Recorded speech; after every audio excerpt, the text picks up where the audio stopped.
জুলুম, অত্যাচার, গুম খুনের রাজনীতি করে আওয়ামী লীগ দেশের সীমা লঙ্ঘন করেছিল বলে মন্তব্য করেছেন জামায়াত আমির ডক্টর শফিকুর রহমান।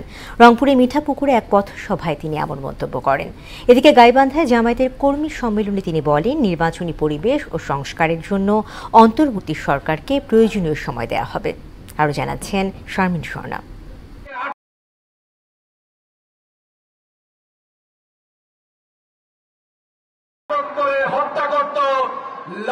গাইবান্ধায় জামায়াত কর্মী সম্মেলনে জামায়াত আমির ডক্টর শফিকুর রহমান বলেন, বাংলাদেশকে শান্তি ও সম্প্রীতির দেশ হিসেবে গড়ে তুলতে হবে। নারীদের অধিকার নিশ্চিতের পাশাপাশি তাদের যোগ্য স্থান তৈরিতে কাজ করতে হবে।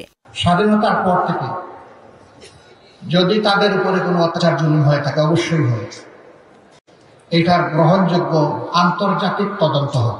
মানুষ মিলেমিশে বন্ধুসুলভভাবে পরস্পর প্রতিবেশী হয়ে থাকবে। রাষ্ট্রের গুরুত্বপূর্ণ কাজে নারীদের অবদান রয়েছে, যা অত্যন্ত গুরুত্বপূর্ণ বলেও জানান জামায়াত আমির। ওই রাষ্ট্রে যদি আল্লাহ আমাদেরকে দায়িত্ব দেন, তাহলে আপনারা আপনাদের মেধা এবং যোগ্যতা অনুযায়ী সমাজের সকল ক্ষেত্রে অবদান রাখবেন। সব আপনারা করবেন। দুইটা বাড়তি জিনিস আপনাদের জন্য নিশ্চিত করা হবে। একটা আপনাদের মায়ের মর্যাদা, আর একটা আপনাদের সিকিউরিটি, নিরাপত্তা।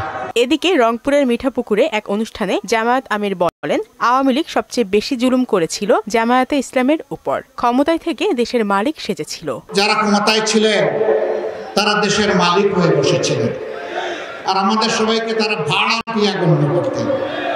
তাদের হম্বি তম্বি, জুলুম, অত্যাচার, খুন, গুম, ধর্ষণ, লুণ্ঠন সব কিছু সীমা ছাড়িয়ে গিয়েছিল। এই দিশাহারা সরকার সবচেয়ে বেশি জুলুম করেছে বাংলাদেশ জামাতে ইসলামের উপর। এ সময় শহীদ আবু সাইদের আত্মত্যাগের কথা স্মরণ করেন জামায়াত আমির। আবু সাইদের বুকে কি তুমুল ঝড়টা উঠেছিল, আর এই মা কেন রাস্তায় নেমে এসেছিল। শারমিন স্বর্ণা, মোহনা সংবাদ।